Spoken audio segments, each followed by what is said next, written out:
Everybody sees things a little different. For instance, when I saw this snail, one part of my brain admired the scenery, while the other part said, that's the perfect shape for a tape dispenser. So stick with me as we battle technology. What? Come on, Dale. Fix your problems. And design from scratch the first Snail tape dispenser. So let's go over the parameters for this build. First, it has to look like a snail. Second, the tape has to be easily replaceable. Third, the roll has to be hidden. And fourth, it has to be fairly easy to assemble. I also want to know, could this be worth the time for me to build and sell? This is one of the few times where I actually designed this out enough at first to have a cut sheet. So let's get everything ready for the build. I'm looking for a good contrast, so I'm just planning to use ash and walnut. Since this is a small project, I'm just going to use a bunch of scraps.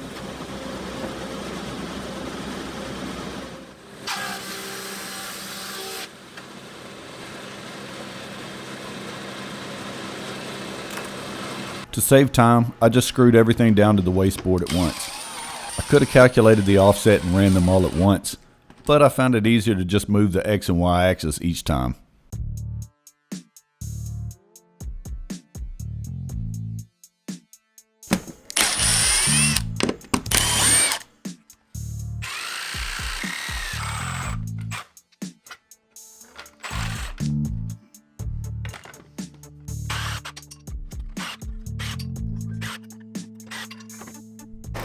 Now this part right here, if I did actually decide to make more of these, I would actually use a dowel rod here instead of gluing 3 of these together to make the center.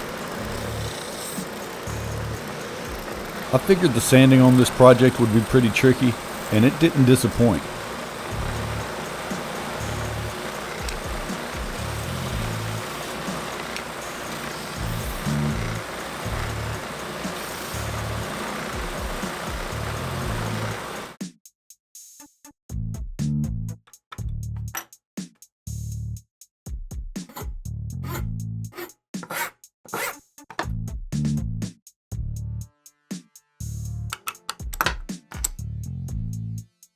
First, I need to say, I really have no idea how I got the microphone in this shot. But the real thing you're seeing here is me assembling this for the first time, because at this point, I'd only designed it on paper and in V-carve, so I still wasn't sure whether this would actually fit together and work as expected.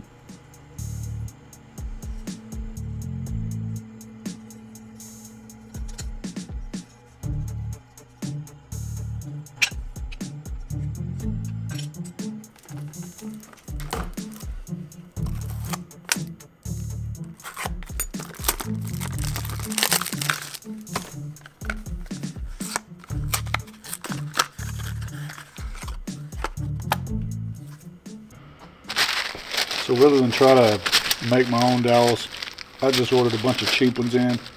From here forward, I'm using these for alignment. I thought the 1/8 inch dowels would be perfect since I usually use an 1/8 inch bit. That way I could just drill with it on the CNC. Perfect. These are a little shy of an 1/8 inch.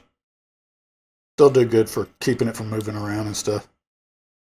I could have actually calculated the length of these and cut them, but it was really just as easy to take some side cutters when I got them in place.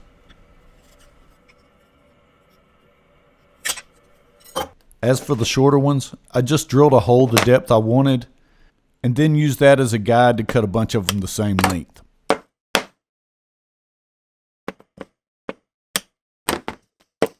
Even though the alignment pins made this much easier to glue together, there were still a lot of pieces that needed to go together. I was pretty careful doing these because I didn't want to clean up a bunch of glue. It's not like these were structural, these weren't holding somebody or doing anything, they were holding tape.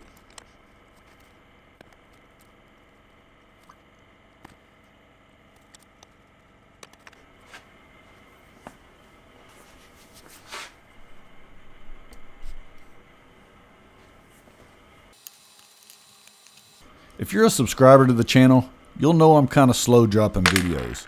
YouTube has really put the clamps on it since I've only put out 3 videos in the last 6 months, but I am planning to do a little better.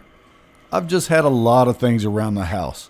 a water leak between the house and the road I had to dig up, a bunch of dead ash trees that looked like they were going to fall on something. All this stuff, plus my full-time job, it's just kept me busy.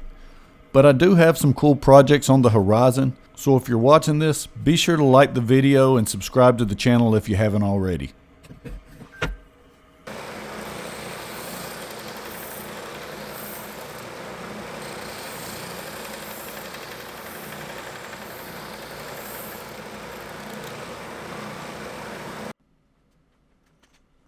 This was such an oddly shaped piece. I wasn't sure the best way to cut these angles on the side safely, but I didn't want to leave anything to chance.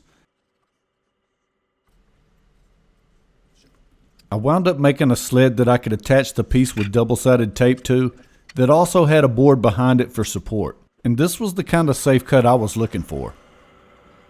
To get this aligned perfect, I needed to make sure this barely touched the blade. I wanted it to cut from the top to the bottom.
Even though I designed this build pretty thoroughly, I still wasn't sure what I was going to use to tear the tape. I finally decided if the cheap plastic tape rolls can tear tape, surely I can make something out of Lexan to do something similar. This way it would be clear and maybe kind of blend in. I even looked to see if they sold some metal tears in bulk, but I couldn't find any of those at all. I decided I'd try to make the Lexan into a mildly dull blade. But as I edit this video, I realized I could have used a piece of a coping saw blade, or any fine tooth blade for that matter. It would have worked perfect. You know the old saying, hindsight is truly 20/20. Might need to be taller than this. Well, it technically works. We'll see.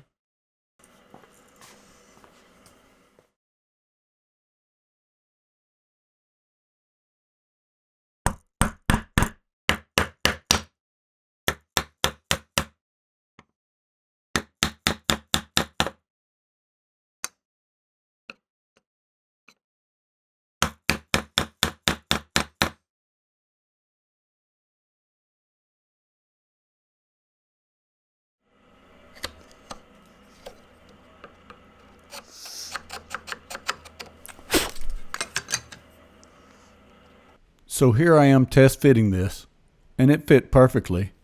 And here I am looking for it after I took it out and dropped it.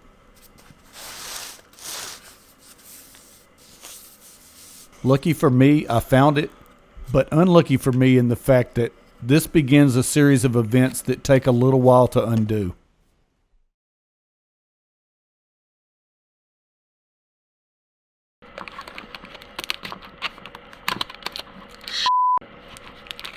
No, it's too...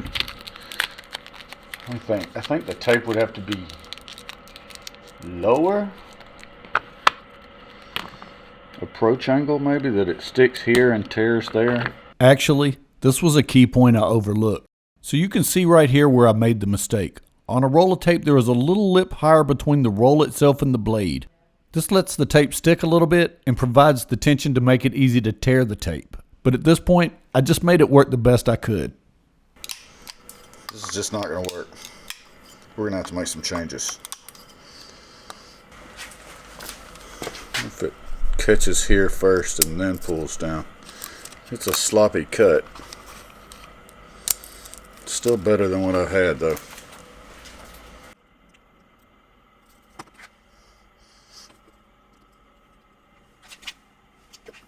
I really didn't want to have to use my drill press on this, but there was no way around it.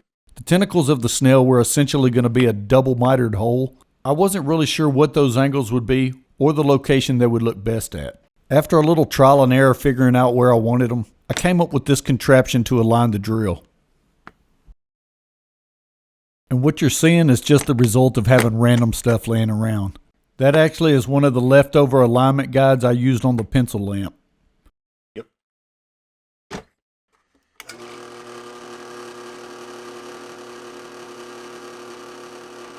If I decided to make more of these, this would definitely be a process I would improve.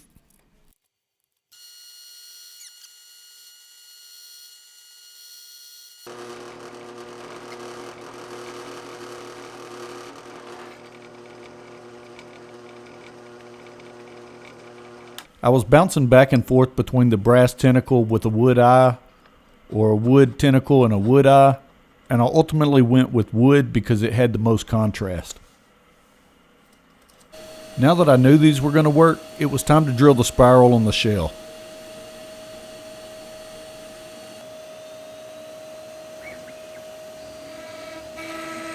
Here I'm just using a 15-degree V-bit.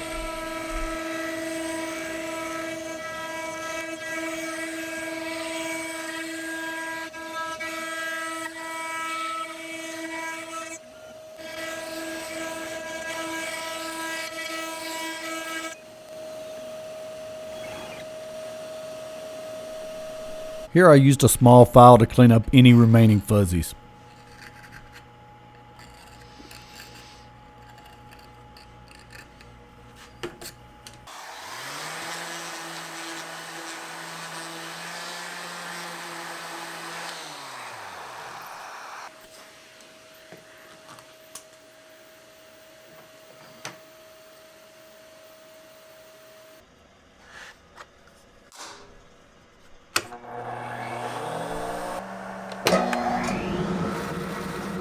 Just a slight round over on the edges, and these were going to be ready to go.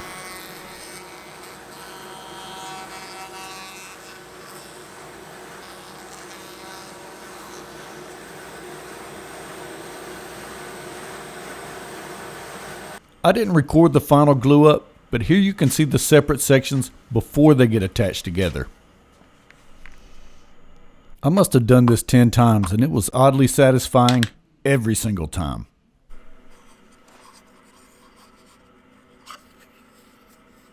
After a quick inspection, it was time to clean up any remaining spots that needed sanding.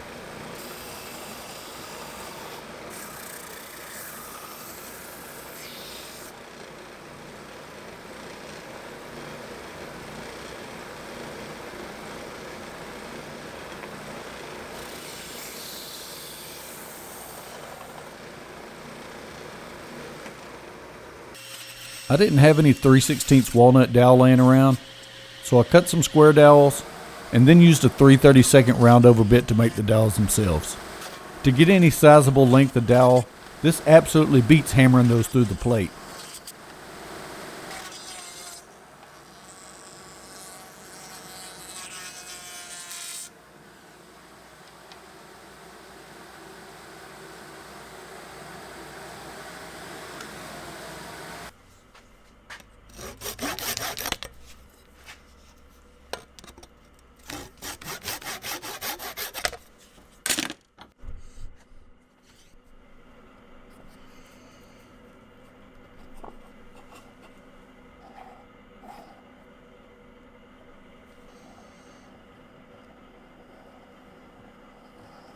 I did have some 3/8 birch dowels laying around, so I used those for the eyes. This was going to be a nice contrast. I was essentially making, I guess, a bead with a hole in only one side. So this was a little tricky. I had no real idea of how to do this, so I just kind of made it up as I went along.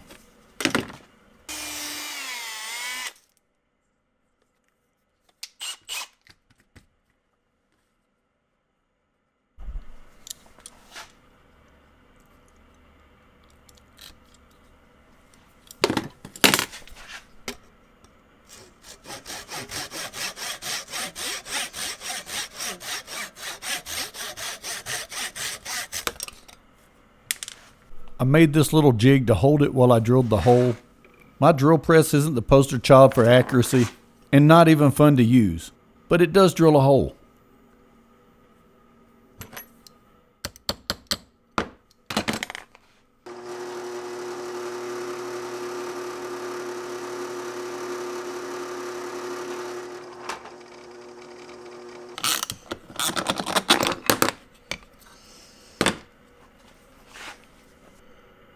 It's not horrible.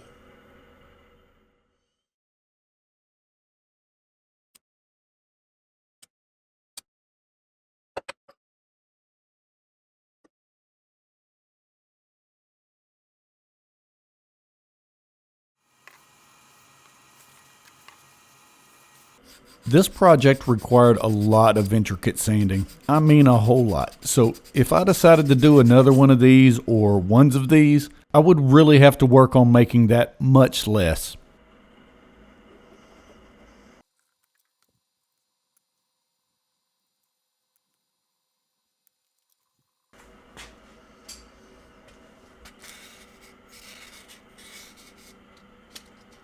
Just a little more detail work and this will be ready to go.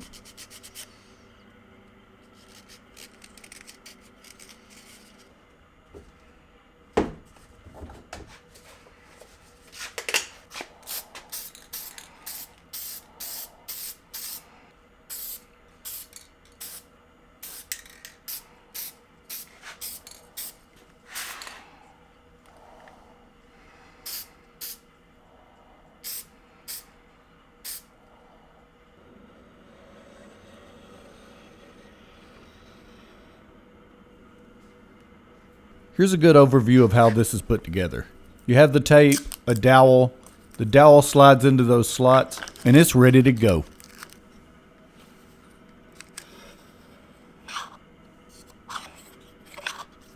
So they wanted way too much for a pull down backdrop, so I got a cheap one with some PVC. So this is technically a reveal.